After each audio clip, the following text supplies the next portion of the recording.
I think it was Cicero that said that the person who doesn't understand history remains a child all his life.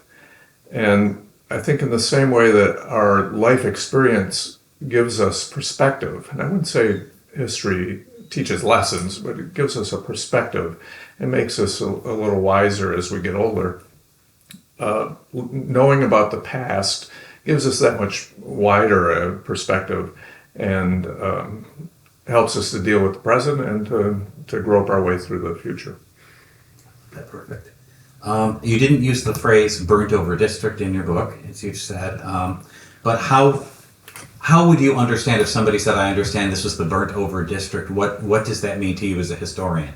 Well, there was a great book written in the 1940s by a man named Whitney Cross, who was from Rochester and who really created the concept of this religious fervor in Western New York and pulled together all the different movements into one basic concept. And he referred to it as the burned over district, referring to a quotation from the great preacher Charles Finney, who said it was a burnt district, and that meant that there had been so many revivals, it was hard to get up a revival because of the fervor that had gone before. So to me, it was a little confusing, and I didn't use the term, but that book is very influential and still a very interesting book to look at today. It goes into all the different religious enthusiasms and movements that started in Western New York. Well, okay, certainly Finney's revival is one of the most famous activities under that banner that you just described, as is the rise of Mormonism. What are some of the other waves that went through at that time, not even just speaking religiously, but what are some of the other things that occurred in this relatively short period of time? Well, I think that one thing that tends to be ignored a little bit is the Shakers that were founded actually around the time of the Revolutionary War and began to move down the canal. And they were started around Albany, and they had settlements farther down to the west of the canal all the way out to Ohio. Very radical, innovative, and were in a way emblematic of the kind of do-it-yourself religion. They essentially made up not only their theology, but their whole way of living. That they lived in communes, they turned away from the world, they had businesses to support themselves, but were essentially a dedicated religious groups, and were very influential, had a great deal of influence on other religious movements that came after them. And then in addition to the Mormons and the revivals, there were the Millerites in the 1840s, and William Miller was another example of this kind of do-it-yourself religion. He was a farmer from the eastern part of New York State, and he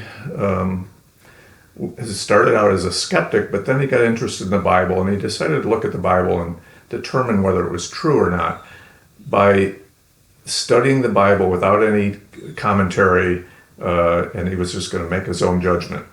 And while he was studying, he started to look at the numbers, and there were numbers scattered through the Bible, and he performed very complicated arithmetic on the numbers, and it always came up 1844. So he got the idea that this was pointing towards the apocalypse, and this was in the 1830s, so it was coming up, bearing down on us. And he began to preach this doctrine, and was really the first. I always say, if you see the cartoon with the man that has a sign that says "the end is near," William Miller was the first of that long line of predictors of the end, and he got thousands and tens of thousands and perhaps more than 1 million people to believe, and they sincerely believed that this was on this date, October 22nd, the world was going to end. It was it spread beyond Western New York, but Rochester was one of the centers of belief in Millerism. There was a gathering on Cobb's Hill in the center of Rochester, where the people got together to wait for the end. People gave away their farms, they closed their shops, opened them, or they essentially opened their shops and gave away what were the products because they didn't think there was a future. And if you believed in the future, you were wavering in your faith about the end. So there was a lot of controversy, obviously, a lot of animosity. And then when the end did not come, what they called the Great Disappointment, I think I would have called it the Great Relief, but they referred to it as the Great Disappointment. That movement pretty much fell apart, though today you have the Seventh-day Adventists as a remnant of Miller's cohort of people that believed in the end. Okay, how would you, you described like the large picture of certain ways, and we talked about that even before this, but your view of the arrival of Finney and how that revival affected Western New York and Rochester. Yeah, there's an interesting story behind Finney's coming to Rochester in particular. Charles Finney had started out as a lawyer.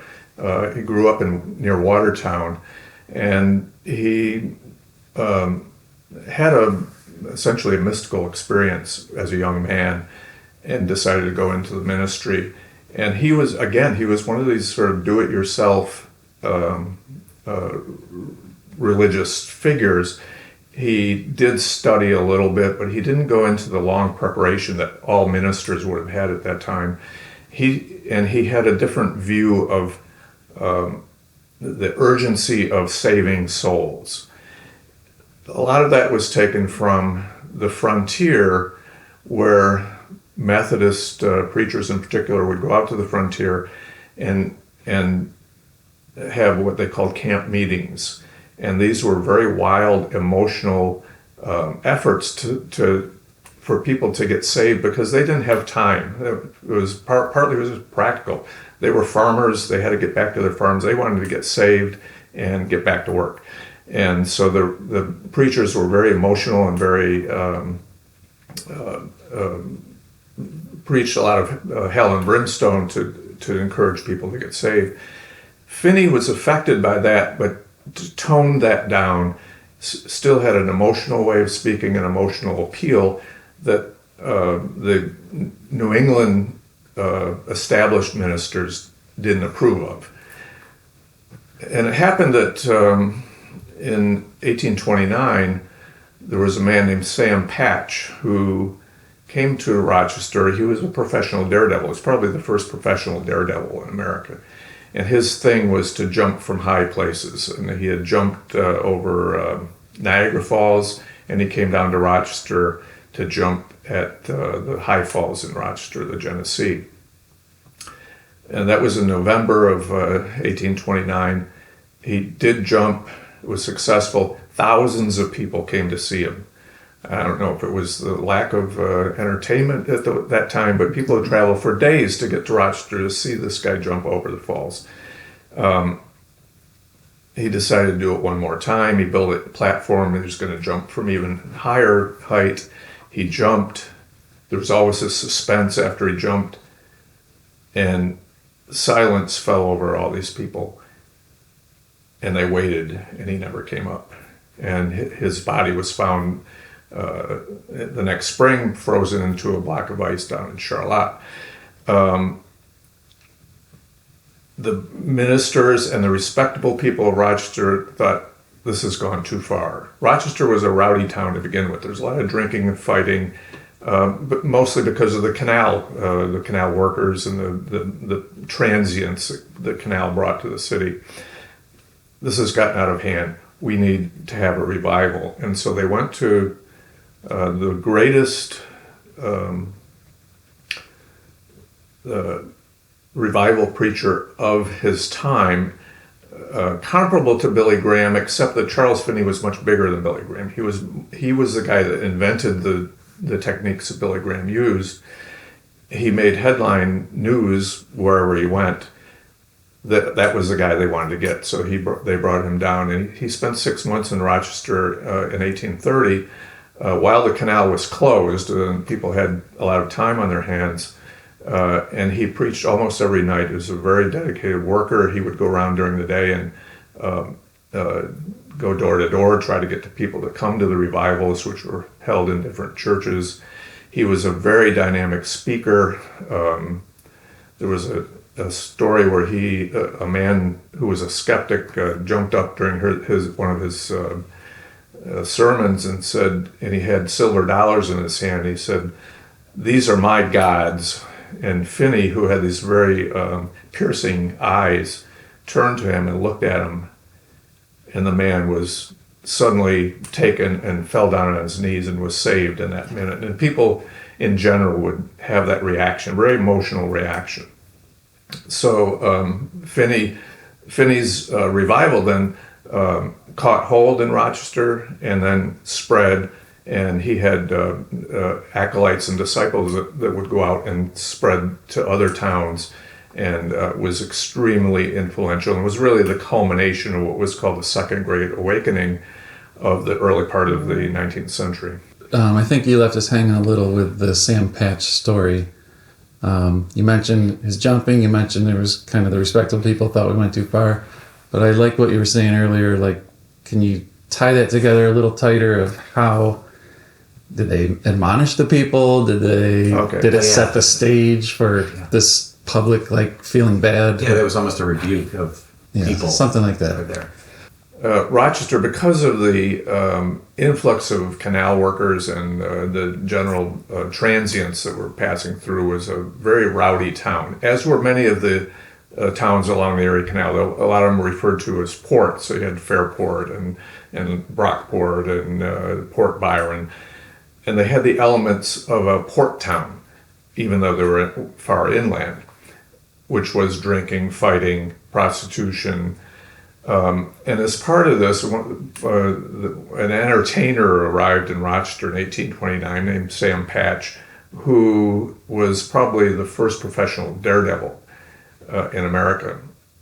And his thing was to jump from high places. He jumped over Niagara Falls, and he came down in November of that year and jumped over the high falls of the Genesee right in the middle of Rochester. Tens of thousands of people came to see him, and some traveled for days to come to see this event.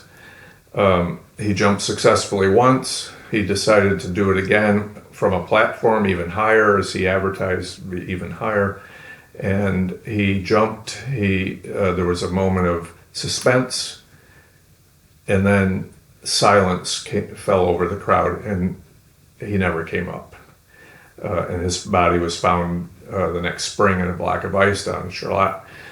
The respectable people in Rochester, and the ministers in particular, accused the crowd of people who had watched him of encouraging him not only to give his life, but to lose his soul, because Sam Patch was known as a drinker and a person who had not been saved. So this was considered to be something very serious. On top of all the rowdiness that they had already disapproved of, this was the last straw. And so they said, these people, we need to have a revival of religion. People have to get back to the values that we consider to be the respectable values. And they called in the great preacher, Charles Finney. So, yeah, I got what you wanted. Thank you. That's great. As I mentioned, you're not a Rochesterian necessarily, but what in your study was the short-term and then perhaps the long-term effect of that revival, which is considered the greatest in American history? Yeah, the type of evangelical religion that Finney advocated was what we would now call liberal. as opposed to the older Calvinist hell and brimstone preachers. He believed that if the Christians could get together and reform the world, eliminate sin from the world, it would bring on the millennium, the rule of Christ for 1,000 years. And so his thrust was not just individual salvation, but that people, once they were saved, they would go out and try to save the world.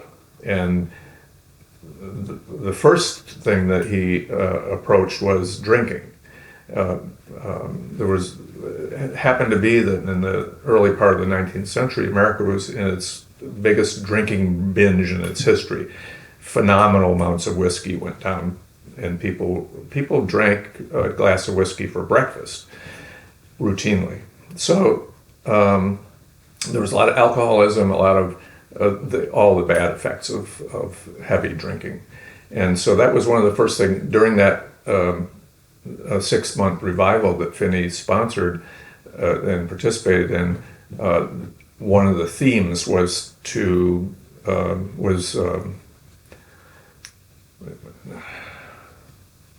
temperance. So during that 6-month revival, temperance became one of the themes. He got some of the whiskey dealers to bring barrels of whiskey out and pour them in the canal, and some people cheered, others were crying. And they also moved on to an anti-slavery movement, which was extremely controversial at that time. Women's rights, or just general participation of women, first in religion and then in society in a broader sense. These were some of the social movements that came out of Finney's revivals and spread not only in the local area, but throughout the areas that were influenced by the canal, which was all the way out into the Midwest. I'm sorry, I'm just basking in your answer. Yeah, that's perfect. You have tied in so many things you wanted us to tie in, in a beautiful way. Yeah. Any question before we go on? No. Okay. That was okay. You mentioned some of the long-term effects as well. How would you? The other. I mean, we'll deal with Joseph. We'll deal with the Fox sisters in another way, in another time with somebody else. Okay. But you're very familiar with the story of Joseph Smith. Contrast him and Finney and their different approaches. Well, of all the do-it-yourself religions that evolved in this time period in this region, certainly the most well-known and influential was Mormonism. Joseph Smith lived in Palmyra, New York. His family had moved down there from New England, as many people along the canal had come from New England. They were ne'er-do-wells. They were very poor people. They never could really get hold of the prosperity that the canal was providing. And Joseph Smith, as a young man, had a vision of golden plates that were buried in just south of Palmyra. He eventually got the plates, translated them into the Book of Mormon, 600-page book with 300 named characters, very convoluted stories and flashbacks within flashbacks, all related to how America had, how the sort of the destiny of America, how he thought that the Garden of Eden was in Missouri, and that God's plan was focused on America.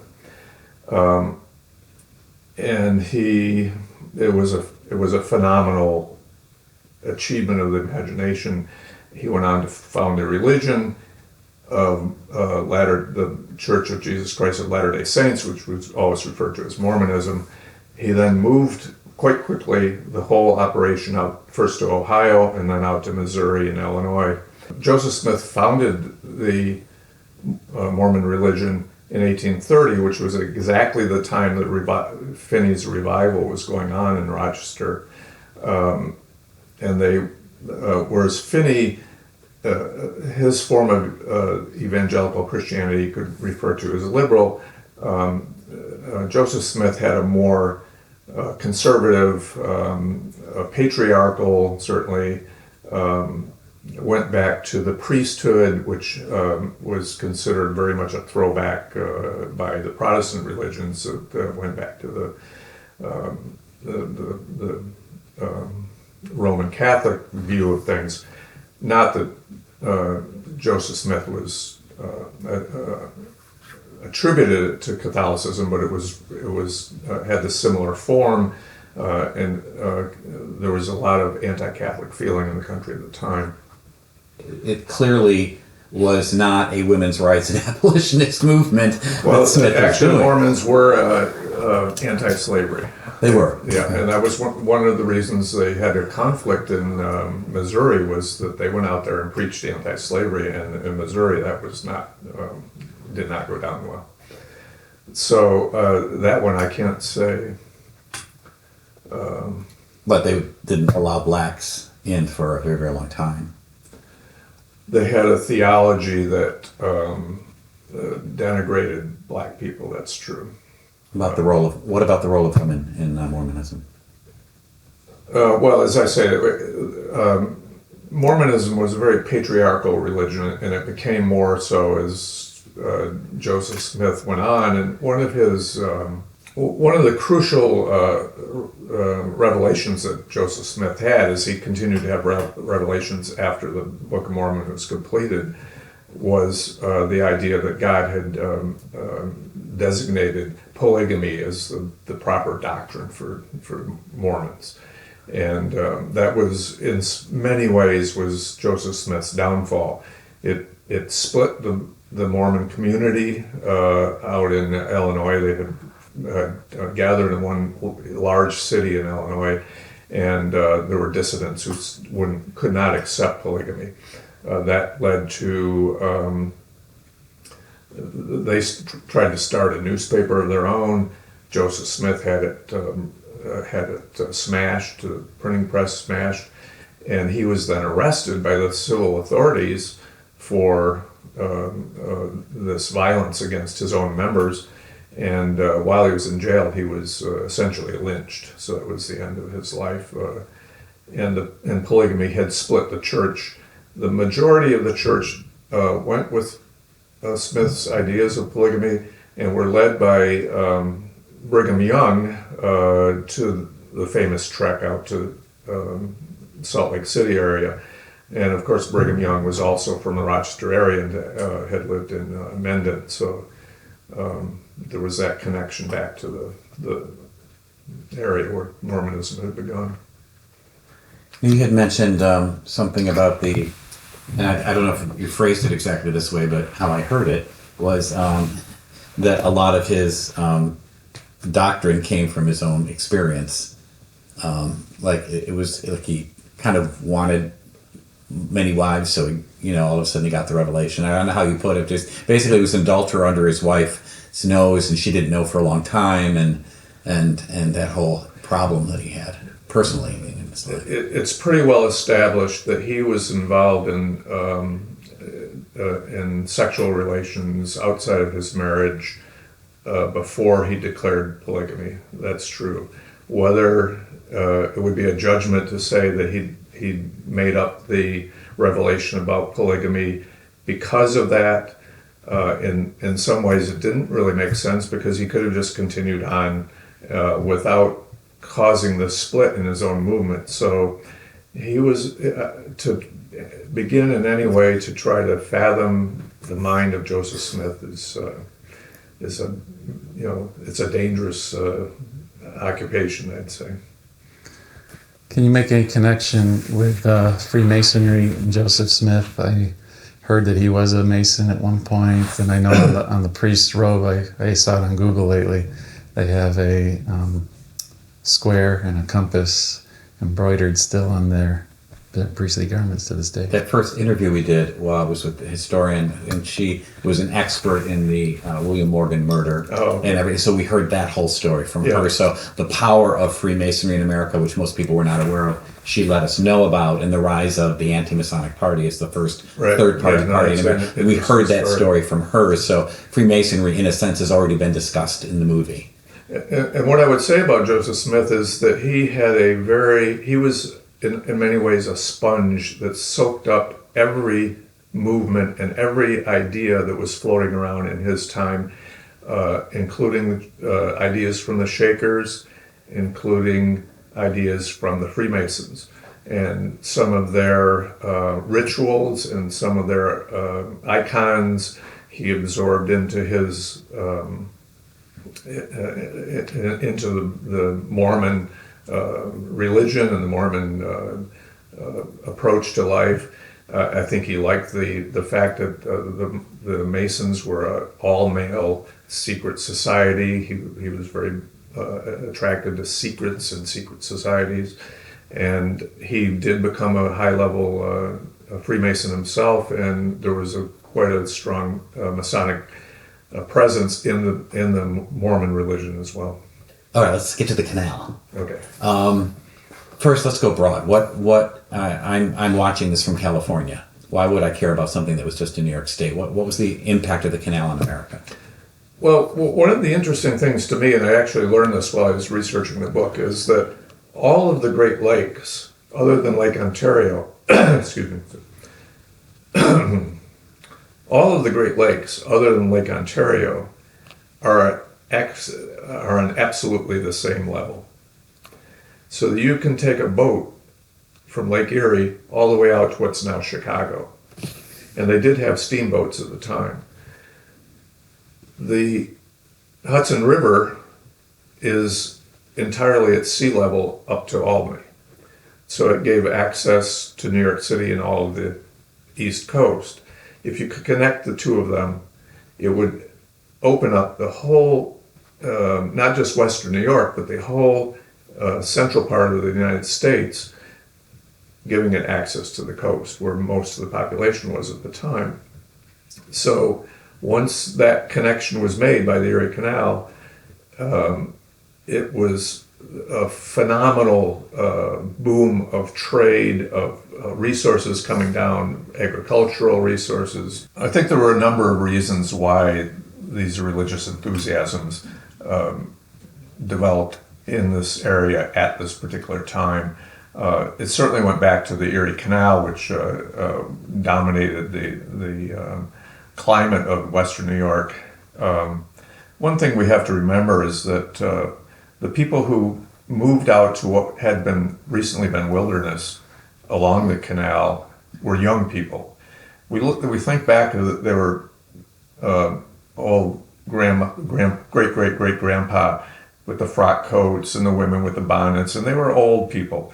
But in fact, the 3/4 of the people in Rochester when it was booming in the 1830s were under 30. So it was really a youth movement. And these young people were open to new ideas. They were eager to break away from the ideas, religious ideas in particular, that their parents and grandparents had, that were the old-fashioned Calvinist churches of New England. And they were willing to create their own religions and their own kind of do-it-yourself approach to religion. And they had the ideas coming through because there were so many transient people coming through because of the canal. So there was always new people with new ideas moving through the area. And that was another big factor in why in this spot, in Rochester in particular, the movements developed that we see in history. All right, you began to go into the effect of the canal on America. Was there anything else you wanted to say about before we talk about specifically about Rochester area? Yeah, I think one thing that is worth mentioning about the effect of the Erie Canal on the country as a whole is that, and I tell the story about the opening of the canal in 1825, and there was a flotilla of dignitaries coming down to celebrate the opening of the canal, and they encountered a boat going the other direction. And at first nobody could understand what these people were saying, and it turned out that they were the first Norwegian immigrants to America. They were coming to a way station in Western New York, and then other immigrants came along and moved out to the upper Midwest, and there was a lot of Scandinavian immigrants, and it's noted to this day in the upper Midwest, Minnesota and Wisconsin and so forth. And that was emblematic of the fact that the people who moved west along the canal were either from New England, many of them were from, people from New England, or immigrants.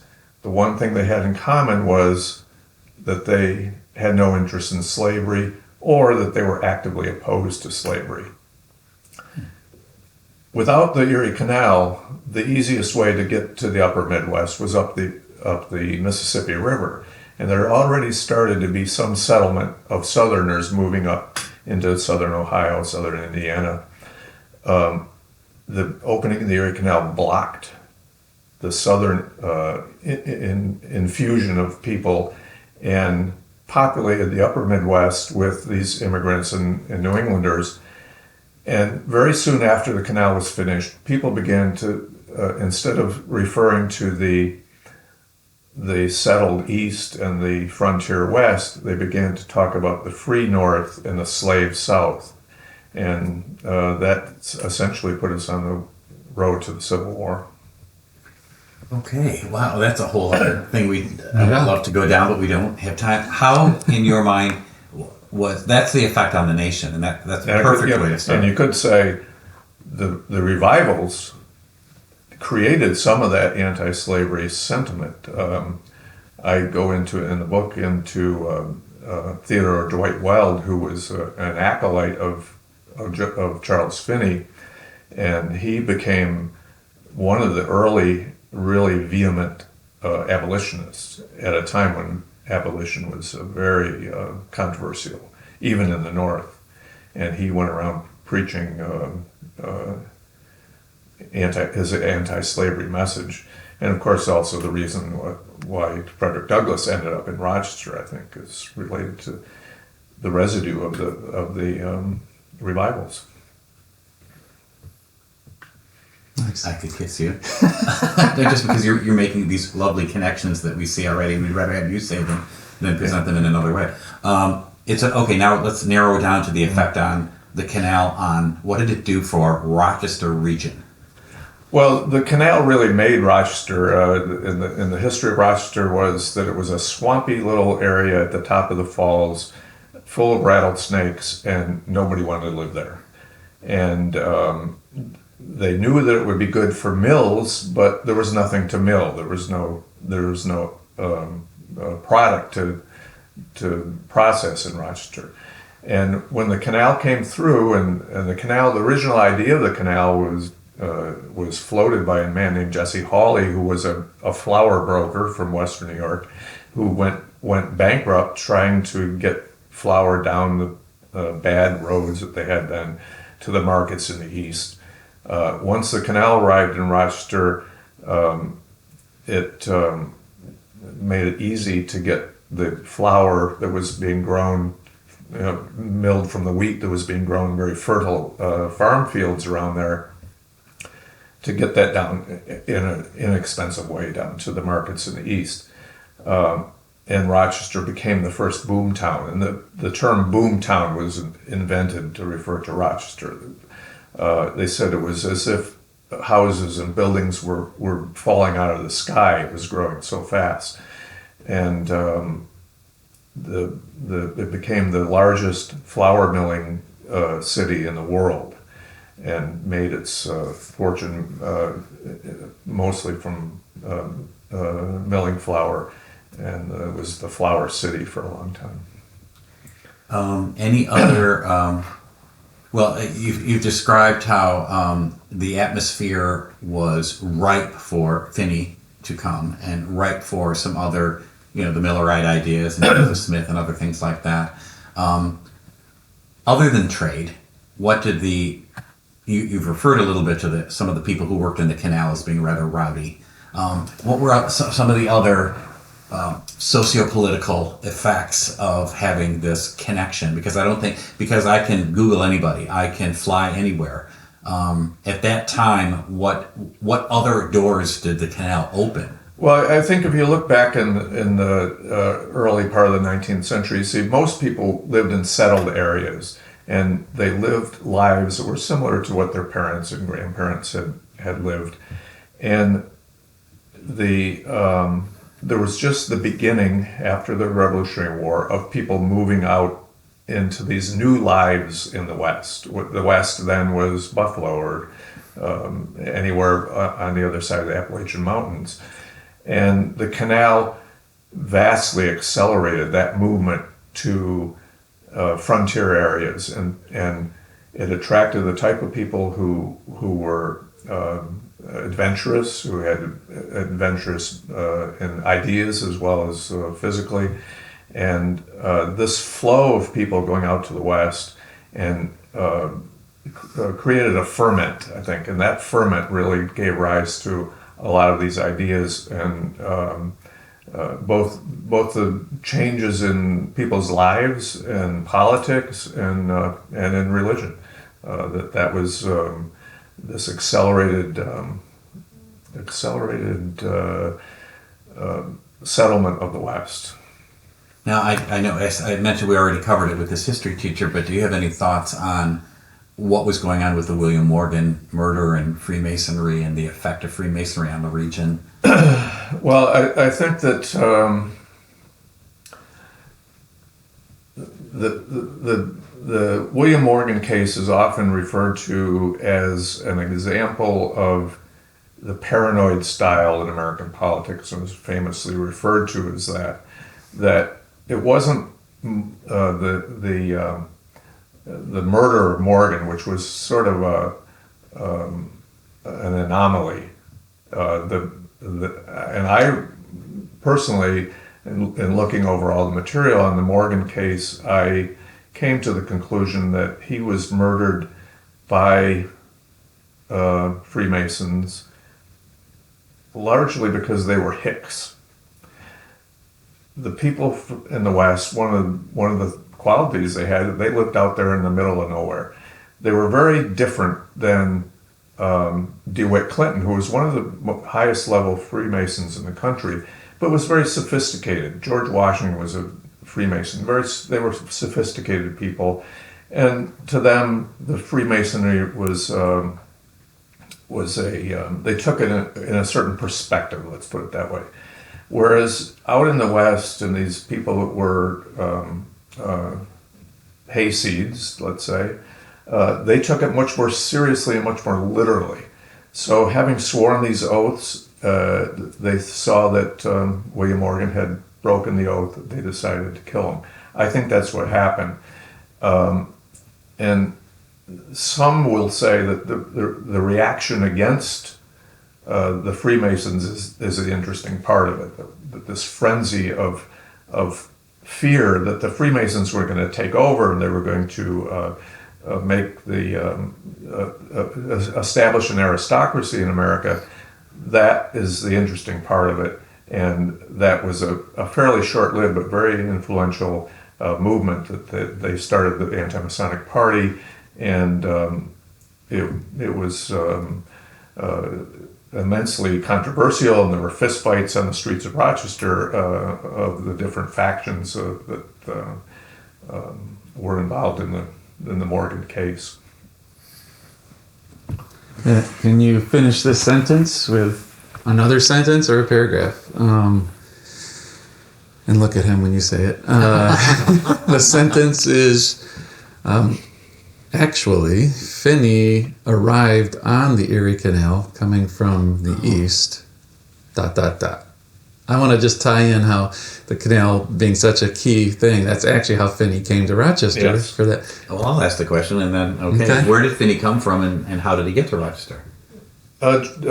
Charles Finney had been preaching mostly in central New York, around Utica, Rome area, and he got this call by the respectable people in Rochester to come up. He and his wife, and I think they had 2 small children, got on a canal boat and came cruising into Rochester on the canal, and stepped off and were welcomed on the banks of the canal, which was at that time went through this absolute center of Rochester, and that's what brought him to Rochester. So cool. Okay, now we seem to have covered almost everything here, but just I'm hitting you as a historian now. We've talked about the canal and the importance of the canal. We've talked about even a little bit about Freemasonry, William Morgan. We've talked about Finney. We've talked about Smith. We've talked about the Millerites. Is there any other movement, sociologically, historically, religiously, that you think is important to talk about, especially during this particular period that we're focusing on here? I mean, we'll get into abolitionism later. We'll get into women's things later because we're going to talk to people who know more about, the Frederick Douglasses of this world. The Erie Canal created a great commercial boom. It allowed pre-made products to be economically shipped. In addition to shipping flour back to the east, chairs, furniture, curtains, what we would now call consumer products, began to be cheap enough that they could be shipped up along the canal. Oysters, for example, there's suddenly a big boom in people eating oysters. So there developed the beginnings of a consumer culture. There began, that's how would I put it? It was really the earliest days of the consumer culture. And that had the effect, a kind of paradoxical effect, that it was created comfort and ownership of things, but it directed people towards status and the ownership of things as being important. And I think in 1837, Washington Irving actually came up with the term the almighty dollar. And he said that people are now beginning to worship the almighty dollar. And that was when that term came into usage. And that was another one of the effects of the Erie Canal, was to begin to move towards this consumer culture that became more and more consuming as the 19th century went on. That's nice. We're looking for things that had destroyed the effects of the Finney revival. Like, how did people get away from this amazing revival? Yeah, how would you describe what happened that people got distracted, or what are the other things sort of that moved them away from? From my understanding, the effects of the revival were drastic in Rochester, and mostly for good, especially as it led, as you pointed out, to elevation of women, to abolitionist kinds of things. But yet, I mean, is there anything else? Like, this is just gold, what you just said about that. Well, I would say that the anti-slavery aspect of Finney is quite complicated, and was really, to me, that was the really critical thing that came out of the revivals, was the idea of that slavery was wrong. Finney definitely believed that slavery was wrong, but he was somewhat cautious about declaring that slaves should be freed because of the animosity that people, even in the North, but particularly in the South, but to a large extent in the North, felt that it was that was just heresy. That the idea of freeing slaves was beyond anything they could imagine, and would result in a tragedy for the country. And that controversy is what percolated for the next 30 years before the Civil War. I got something I read.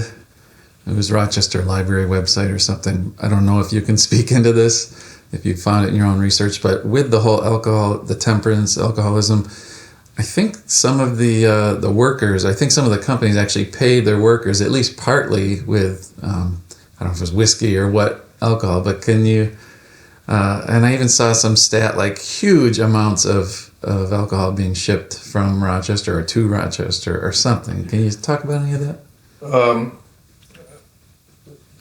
The early part of the 1800s was the greatest drinking binge in American history, and some of the greatest drinkers of that time were the men who worked on the canal, and the contractors who would contract to dig sections of the canal would agree with their workers to provide a certain amount of whiskey every day.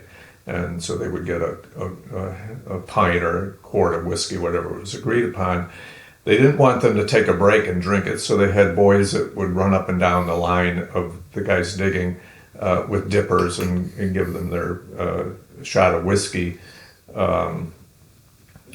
It was not really a good idea to drink heavily while you were doing heavy manual labor in the heat.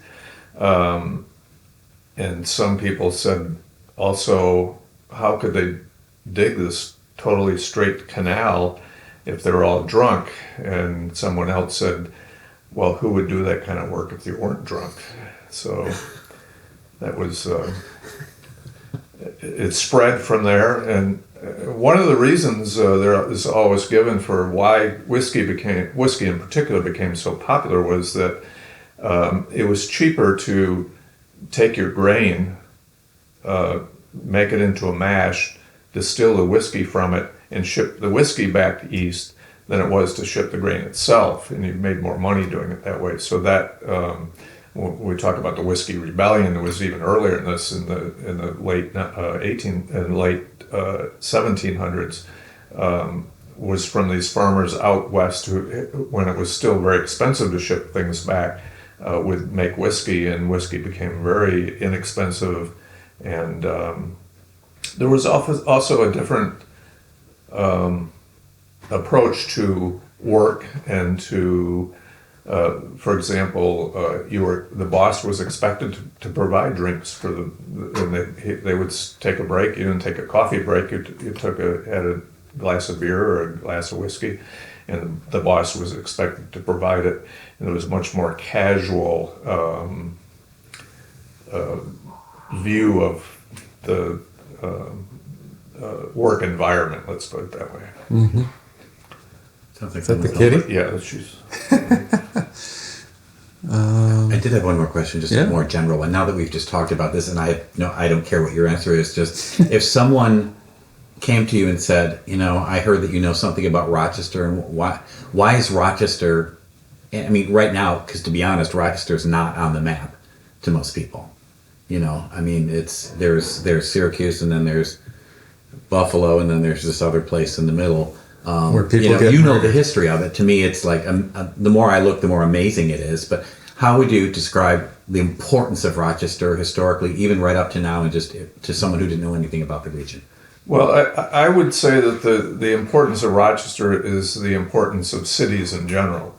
And the time that we're talking about was really the rise of cities. It took a long time before the majority of people lived in cities, but now they do, because most people still were on farms even in those days. But cities were the vital heartbeat of civilization, and they developed, unlike in Europe, in America, they developed very quickly.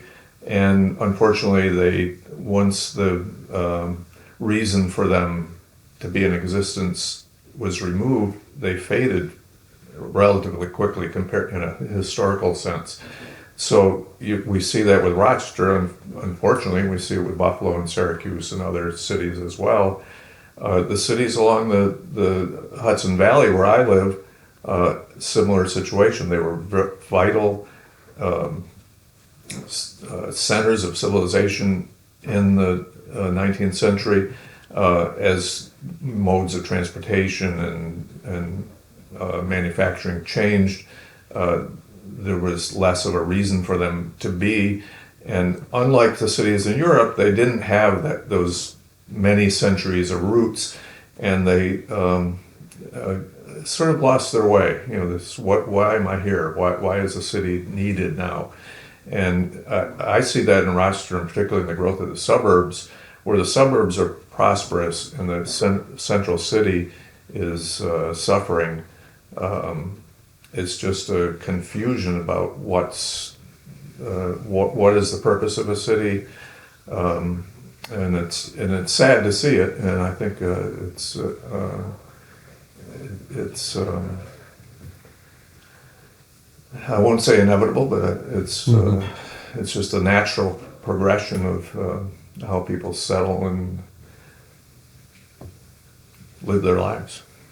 The general question is, what elements give any given city their identity, in your estimation? Well, I think it's definitely true that cities have an identity, and that it's an identity that continues through decades and even centuries. As to what explains that fact, it's very difficult to say. I think there's just something in the ideas that are passed around, probably related somewhat to the geography. You're on the lake or you're out in the Midwest. A combination of elements somehow keeps influencing that city and giving it a character, and that character goes on. Okay. Very nice.